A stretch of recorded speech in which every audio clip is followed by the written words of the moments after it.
Welcome back.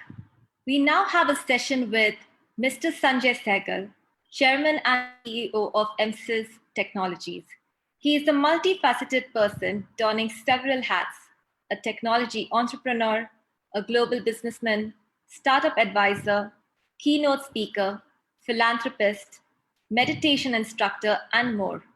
He will be interviewed on the theme of service and how we can come together through service and volunteerism.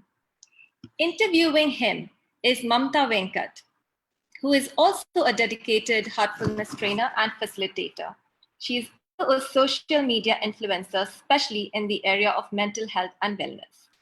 An Ohio native, Mamta graduated from Wright State University in 2014 with a Bachelor of Arts in International Studies and a minor in Spanish. Mamta's 2016 TEDx presentation, which has been viewed over 2 million times, utilizes the theme of interaction to discuss the application of meditation to internal and external development. Over to you, Mamta and Mr. Sanjay Sehgal.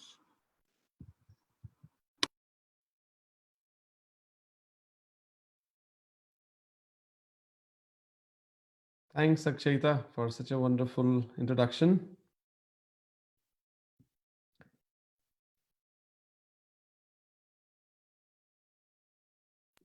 Mamta, I think you're on mute. If you could just unmute yourself.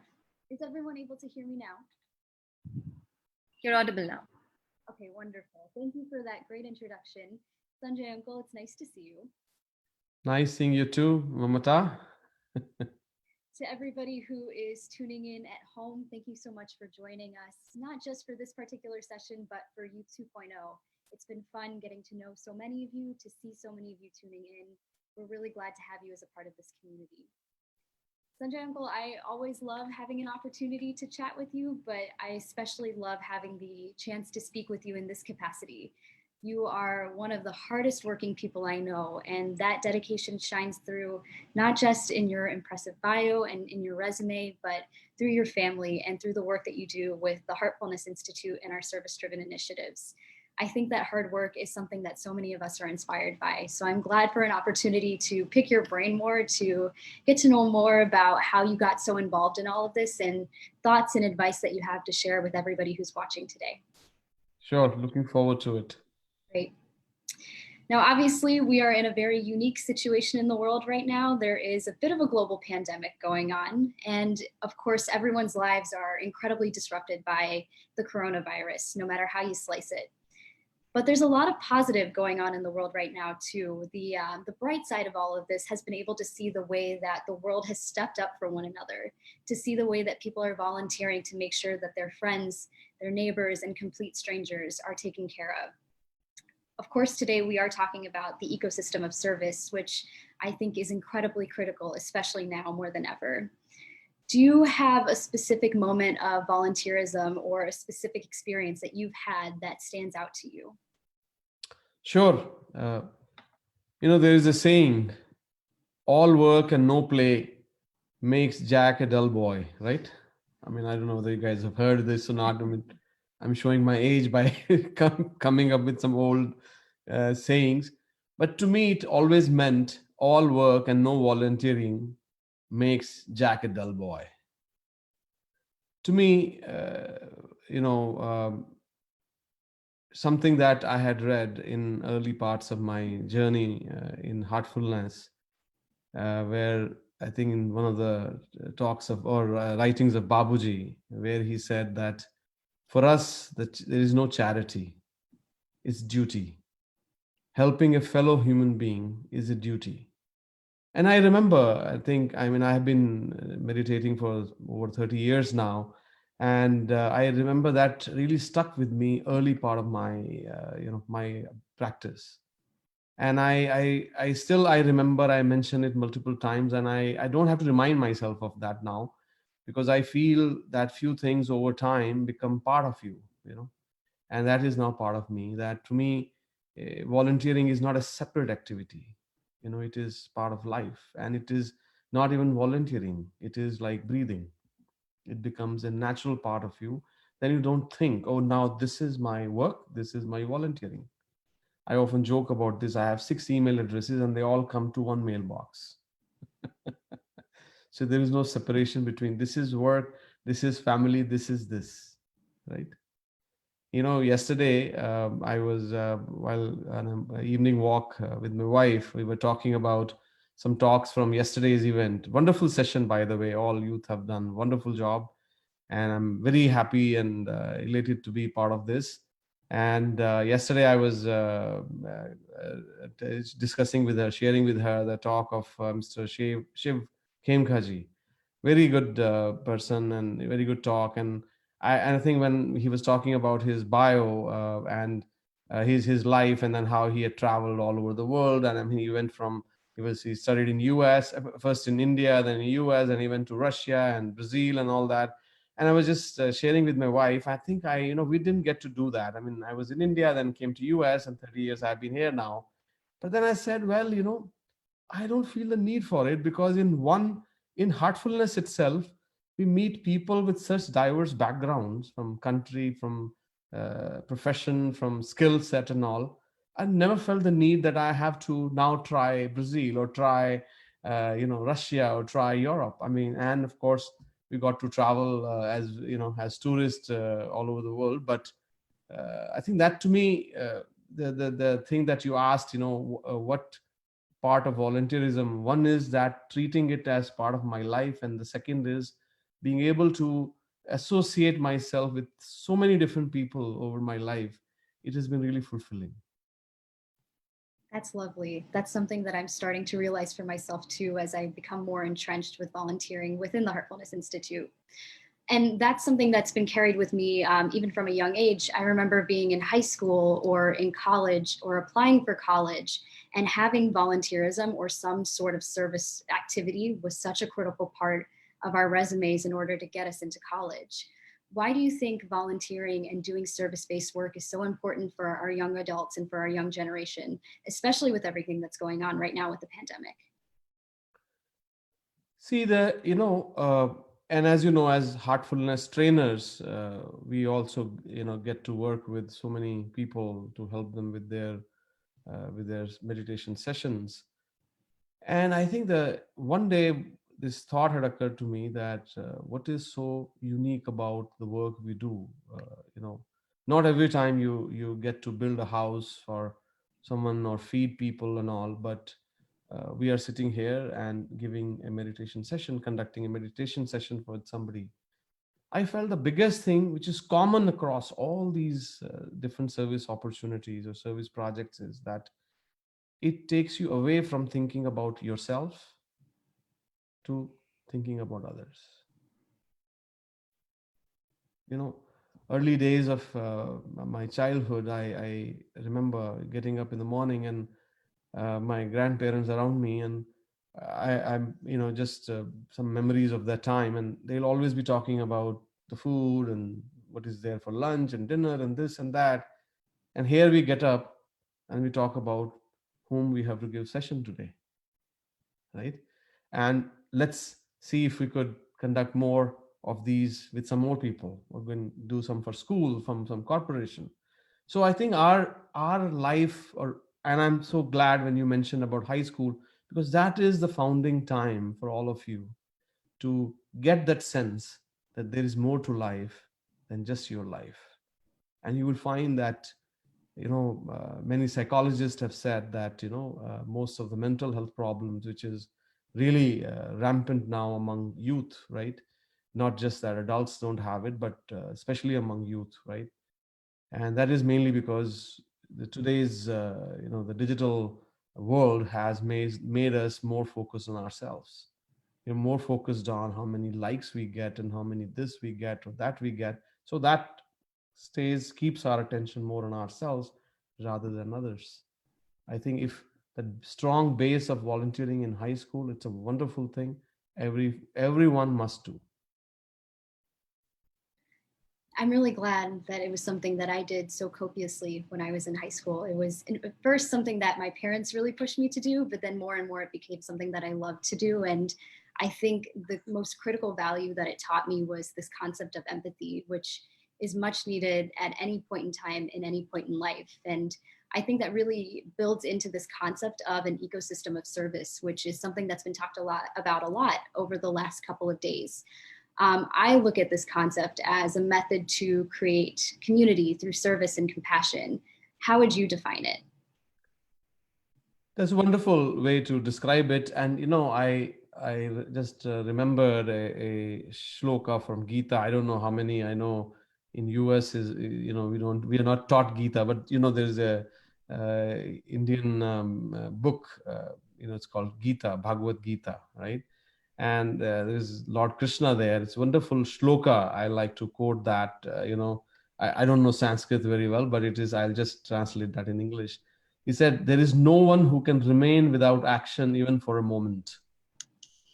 Indeed, all beings are compelled to act by their qualities born of material nature." I'll read it again. There is no one who can remain without action even for a moment. Even Lord Krishna acknowledges that our minds are very active. So we have to do something. We have to act. That is our nature. All beings are compelled to act by their qualities born of material nature. So we all have certain qualities in each one of us. And with those qualities, if we contribute to this ecosystem of service, right, I think this world will become a much better place. To me, a lot has been talked about ecosystem of startups. I mean, I think if you read my bios, I have done 3-4 startups when I was, you guys' age, and now I advise many startups. And we talk a lot about startup ecosystem. You have the funding, you have the idea, you have the execution, you have this, you have a lawyer, you have a CPA, a patent lawyer, and all that. And we normally, as part of our advice, we put all that together. To me, in service now, there is a greater need than ever for an ecosystem of service where you have, again, similar to that, a new value system as the highest thing. A new value system is very important where you can trust each other. It's opposite of startup. In startup, we say, at least now, I feel that even that is changing now, but that is topic for another webcast or something. But the time when we used to do, it used to be cutthroat competition between the founder of startups. But I find in the ecosystem of service, what we need is brotherhood, a high level of trust, and a common pool of resources that people can draw upon, opportunities, funding, right? And willingness to help each other. Like through this Youth 2.0, I was associated talking to some youth earlier, and what I learned was how various NGOs came forward to assist in organizing this in just very short period of time. I mean, it was all organized in 2-3 days, and mainly because they had a trust and they saw the potential in being able to help, because only through helping we will all grow. And I think at the end of it, if we all realize that main purpose of all this is not that what we have gained for ourselves, but how much we have given to others. And that if that motto remains, I think this ecosystem will thrive. To me, from a transactional based ecosystem, which is there in startups that I also am part of, that's my day job, to a transformational ecosystem. That's how I would like to summarize it. That is a beautiful response. Thank you for sharing that. Just a couple of follow-up questions on that. So if people are interested in finding an ecosystem that is, fit for them, there are multiple tracks of volunteerism that people can take, whether it be through health or education. How would you encourage them to find those? And then simultaneously, how would you encourage people to create their own ecosystems of service, similar to what you did from a startup mentality? What are the steps that you would encourage people to take, not only to create those, but then to make sure it's as inclusive as possible? See, the most important thing, as we also say in Heartfulness, is willingness. If willingness is there, I think you will find your way. But to really enumerate some steps, I like to say there are 3 S's. I'm not talking about my name. That is also S. But 3 S's are, sadhana, satsang, and seva. Your own practice, first you work on yourself. Before you save a drowning man, you to learn swimming yourself. So when we talk about sadhana, we are not just talking about just heartfulness practice, but get a skill that will allow you to help others, whether it be meditation or it be something. And satsang to me is not just again group meditation where you're sitting and listening to somebody. It is more about mentoring. It's about being part of a group which is acting out of selfless service, as we talked about. And third is your own action, that is seva. So remember that sadhana, satsang, and seva, they are needed not only for your spiritual growth, but also for becoming a good volunteer. And there are so many things, especially in today's time, when the world over, I mean, I think the positive that has come out of Corona or this crisis that we are all facing is the camaraderie between people and how people are coming together to help each other. It is wonderful to see. I mean, how countries are helping each other, and that whole old talk of nationalism, right? And now some people are saying that with lockdown of borders, that nationalism will come back and all that. I don't agree with that. I think more than ever, people have realized that no one is safe till everyone is safe.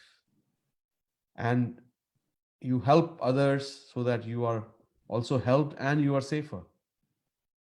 And this is the time for everyone. In fact, one of the recent talks, Daji had talked about, our spiritual guide, that prayer is not enough.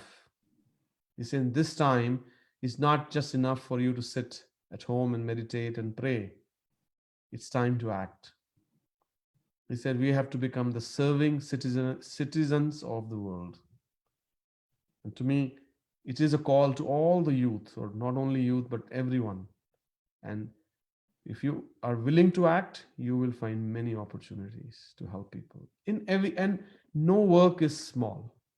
It's not that, oh, I have to only give money, I have to only give sitting, or I have to, people are needed even to just feed others, even to cook, even to wash dishes, right? Now by following, of course, all the norms of social distancing and protecting yourself, but it is very important. So I think they can start by contacting us, contacting any NGO in their neighborhood, and just if they have a group of friends, they can contact you, they can form a team to offer their help. And there are a lot of people who are looking for such help in today's time. But remember what you need to do. Again, I'll go back to those 3 S's, right? Sadhana, satsang, and seva. That's great. Speaking of us, the Heartfulness Institute is a nonprofit organization that supports a number of wellness-based programs around the world, and all of those are volunteer-driven. Can you highlight some of the global initiatives that are happening right now? Sure. And as I think many of you who have known me or known Heartfulness for years, and we are last few years have been, we have made a lot of, I would say, foray into, this volunteer activities all over the world. I just like to mention a conversation I had with Daji not too long ago. And we were just both walking, in his usual evening walks. I was accompanying him in Kana. And I said, I think a few years ago, we were only focused on, primarily spiritual work. Last few years, we have really, gone out to help society or help community in a big way. And I said, when did you have this vision that we should do this? He said, it's not my job to have vision. It's my job to execute or wait for that vision to unfold. See that vision unfold. See what is needed and do the required work. And that is very important lesson, and that's why I'm saying that, because as we have seen the need, I think we could have done a lot more or a lot less, but I think we have done a lot of things as and where we saw the need in the last few years. The most important need Heartfulness Institute and Heartfulness Education Trust saw were in the field of education. We felt that youth and our children and youth are going to be the foundation of future society. Not that adults are not important, but I mean, of course, we most of our work all these years have been on adults. I mean, we had over 18 years only. I mean, you have to cross 18 years to be able to meditate. But we were not paying enough attention to the children and youth, and that's what Daji felt. And I think our major initiative, where we have helped millions of school children, millions of college children, college youth, and in really dealing with themselves, life skills. And then there are a lot of NGOs which feed them. There are a lot of NGOs which educate them, but I think we are perhaps one of the few which teaches them value of life, which teaches them importance of purpose in life, give them the kind of life skills that only few of us can give.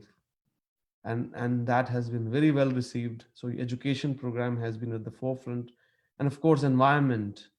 Those of you who have been to our international headquarters in Hyderabad, you know that when once a barren land has become, we call it, oasis of peace, or forest of peace. uh, as the name says, Shanti Vannam, right?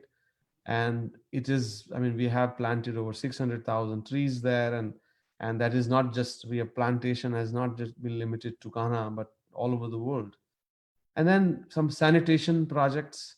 And in today's time, when so many migrant workers all over the world are unsure of their daily meals, all our kitchens at all the retreat centers have been converted into kitchens for feeding migrant workers. Almost every ashram that I know in India, at least I can say, where their meals are being cooked on a daily basis for thousands of people and being taken to places where these people who are not unsure of their daily work are being fed.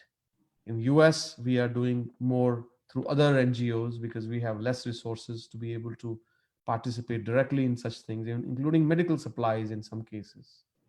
But most important to me is emotional and spiritual support.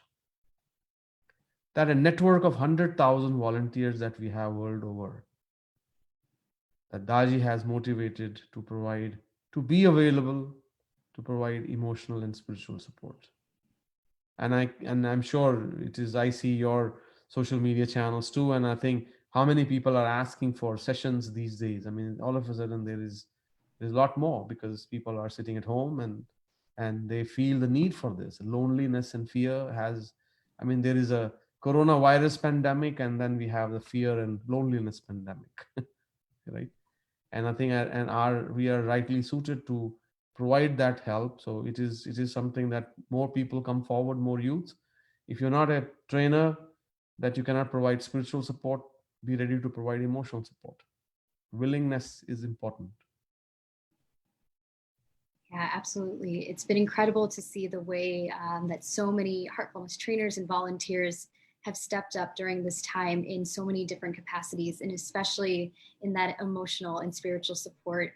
The way that people are doing more meditation sessions remotely, the way that we've adjusted in order to adjust with the times.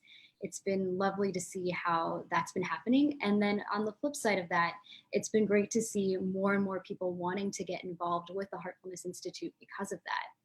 Now, I know there are a lot of youth who have phenomenal ideas that we could bring to the forefront. How do you see the Heartfulness Institute being a vehicle of support for youth and for any of their ideas and their initiatives? Simple is that, if they can just send an email to ideas@heartfulness.org with their ideas. I didn't come up with it. It has been there, by the way. That email has been their email address, you know. So, I mean, that's they're welcome to send their ideas, but more than ideas, we need their willingness to come forward to help, right? And I think if any project that we feel we are able to do, I mean, Heartfulness is a, I would say, is a perfect place, which is for, for to provide an ecosystem of transformational services, right? We were talking about ecosystem. I mean, Heartfulness, you have everything.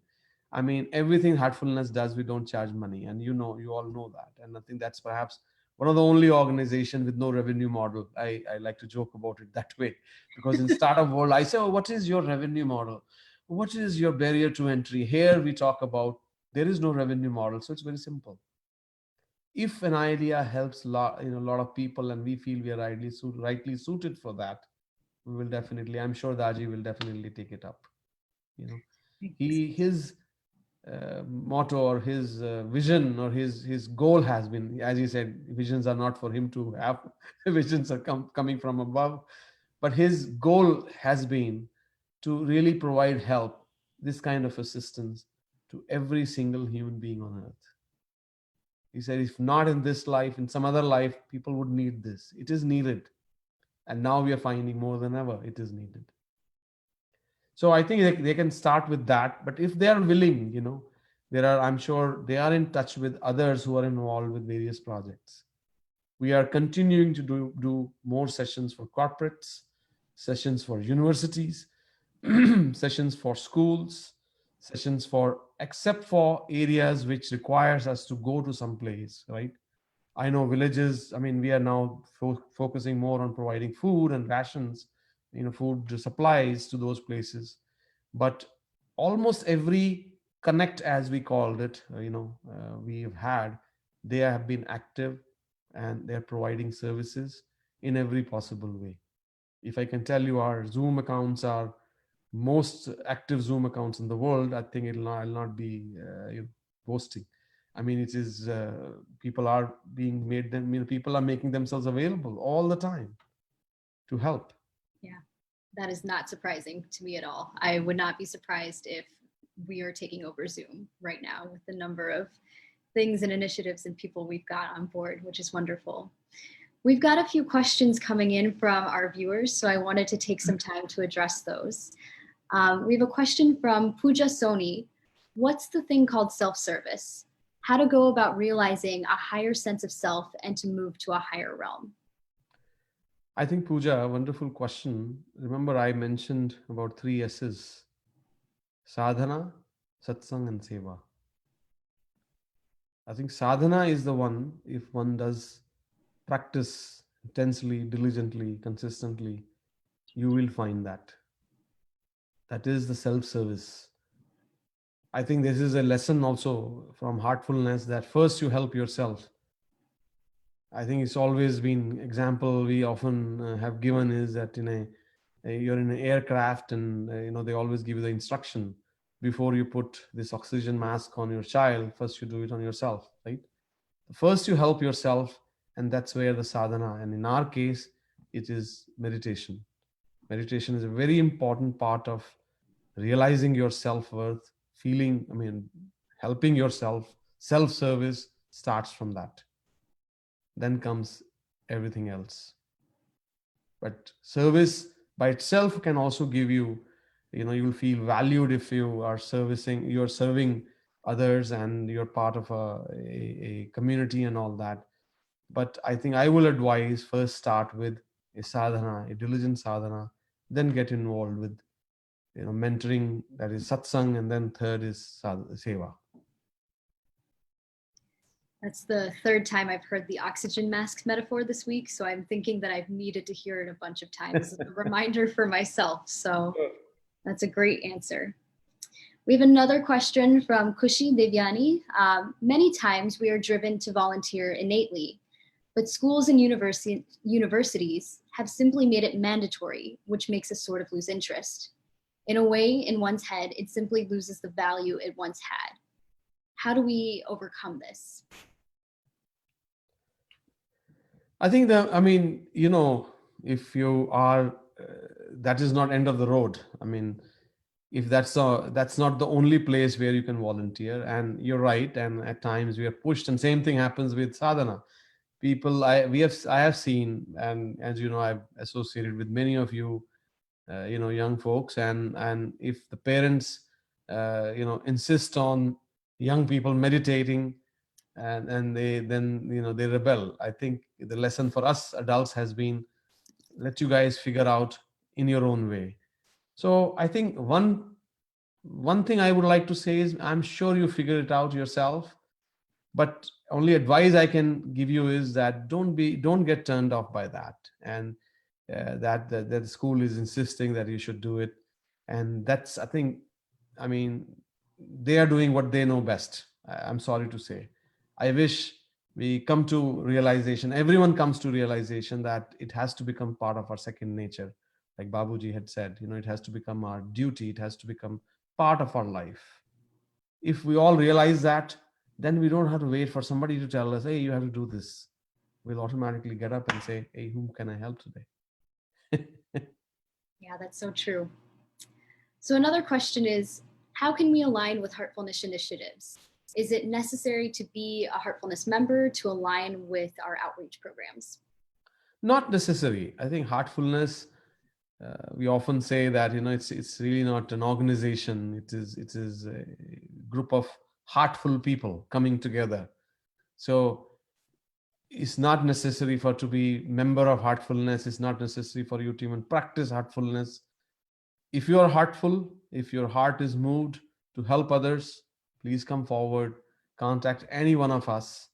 And I think we're looking for all the help that we can get. And hopefully through helping others, you will transform yourself. And that will be the biggest help to yourself, talking about self-service. Yes. Yes. We have a few more questions, but we also have a really lovely comment. Someone said it touched the heart when he said now he sits and thinks about whom he has to give meditation session for today. So that message, I think there was someone who wanted that to be passed on to you.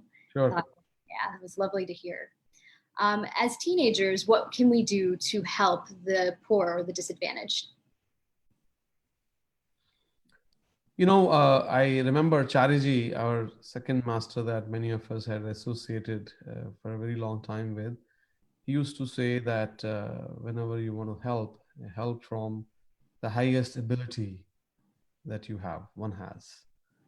And I think that's very important because often people, I mean, that is not to belittle, let's say, the smaller task that one has in front of it to do. But I think if more of us, if those who have money are able to help the poor, and especially in such times, because it's needed. Now, at times I have seen there are a lot of people volunteer to help, but in this whole ecosystem, we don't have enough money.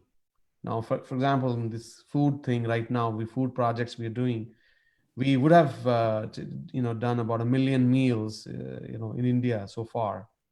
And we all the fund, I mean, perhaps many of you know that we have a core fund, we call it Heartfulness Core Fund, that is COVID relief fund. And I think people generously donated towards that. And but this, as a lockdown is extending and this problem seems like it's not going to end anytime soon, so more money will be needed. So find an NGO like ours. I mean, I'm just saying we are one of them, and there are many that you can align yourself with, and you can help. I mean, we are helping. NGOs like us are helping. There is something once Daji had told me that when you give more, I mean, more you give and more you get. That when you give more than what we get, soon there would be time you will get more than you give, right? And I think it's always comes back. I think Daji's life himself, many of you who known him when he was in early part of his career, when he was still working, he never told me this, but I heard from others who knew him during those times that every time he would get some extra cash, he will just donate it, and he used to say, it'll come, more will come, or it has come for me to give. I am just being merely a conduit, so if you have a feeling like that, service becomes natural to you. That's great. Another question, are funds important in doing a volunteering service to the larger community? Funds. Funds, yes. Yeah, I think I just mentioned, I mean, they are important, but more than funds is your willingness. It's always that, because if you are willing, funds will come. I mean, like I just mentioned, Daji had said, I mean, every time he needed, something, it came to him. But I mean, willingness for you to make serving others your second nature, that is important. That don't treat service as a separate project that I have to do, that I want to be involved in this. That is who you are. That's what Babuji said, as a human being, how else can you exist? Now, I think, if you think about this, I'm sorry to say this, coronavirus has come to remind us of that. It just occurred to me. No one is safe till everyone is safe. So just if you are safe sitting at home, you're not safe till you help others to become safe. I'm just taking that as an example, but that extends to everything. Today, if you are, you're getting food because somebody is driving, at least in US, we are able to get this mail order, all the groceries via mail order. Somebody is driving 24 hours, to deliver that to you. And think about his safety. Think about helping him. I mean, help is, and actually that's something, we were just talking about that in our house, that every time we get a lot of packages get delivered, that we should keep some thank you notes and gifts for them too. They will really appreciate that. That's a really nice thought. It's not something that I had thought of, so I appreciate you saying that. That's true. There are a lot of people right now who are doing so much of the back work that we don't necessarily or see or acknowledge during non-pandemic times. So it's important to make sure that they're feeling appreciated and cared for right now. We only have a few minutes, so I want to make sure that we take a couple of more questions. How can we inculcate unity through differences on a world level? Many times we're able to convince people to bridge the difference, and the result of that is a united effort. So how can we make sure that we bridge that gap and make sure there is unity in our efforts? Start with yourself. Right? That seems to be a common theme. Yeah. I mean, what else? Yeah. Right? I mean, I think there's some video playing that it begins with you, right? Right. So I think it's this unity is if we are at times we have to give in, or we have to let go of, what we may be thinking to become part of something that somebody else has thought about, right? It's not it's my way or highway. That kind of mentality will never work, right? And when as I said, in my startup world, it's opposite. We say that, oh, you have to be driven, you have to be a strong achiever, you have to be type A, right? But in service, you have to think about others first, right? And I will not then bother much about unity. I hope I've answered that. Yeah, that's a great answer. I'm going to take another question. Is there any possibility or way that volunteering can be brought up at a macro level, like exposure in this society? Can it be a beginning of curbing some grave problems like poverty, illiteracy, brotherhood, even at some small level? Something is always more than nothing. Sorry, I read that last part incorrectly. Sure, and I think that's I mean, it is happening, and it's of course it should be done, must be done. More is needed than what is happening. We see that all around. I mean, I often used to wonder when I got more involved with some of the heartfulness work in India. I realized that there are so many NGOs, but at the same time, the problem that all the NGOs are trying to solve is much bigger than all of them put together. And I think that the problem that we are finding is like, I mean, at every level. I mean, some people are poor, some people are have mental health problems. Some people don't have food. Some people need education. Some people. So I think it's kind of problems are endless. So I think more people willing to come forward to help more at the macro level, it must be brought out. That's, I think in US, that's why schools are making it mandatory to do that for you. Actually, I think that's the previous question.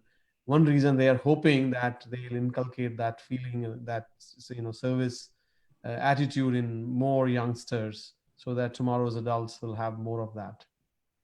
I think our time is up. Are we going to set up some mentee questions quickly, or? I do think our time is up, so I'm not sure we have space for that. But I do want to quickly say thank you to everyone who submitted questions. Those were all very thoughtful and lovely. And Sanjay and Cole, thank you for taking the time to talk about your experience, to answer everyone's questions, to provide more insights on the Heartfulness Institute and what we're doing on this end, and just to share your insights and experience with all of us today. It's been great chatting with you. Likewise, as I said, remember the 3 S's, and remember, more you give and more you get. Okay, thank you. Thank you.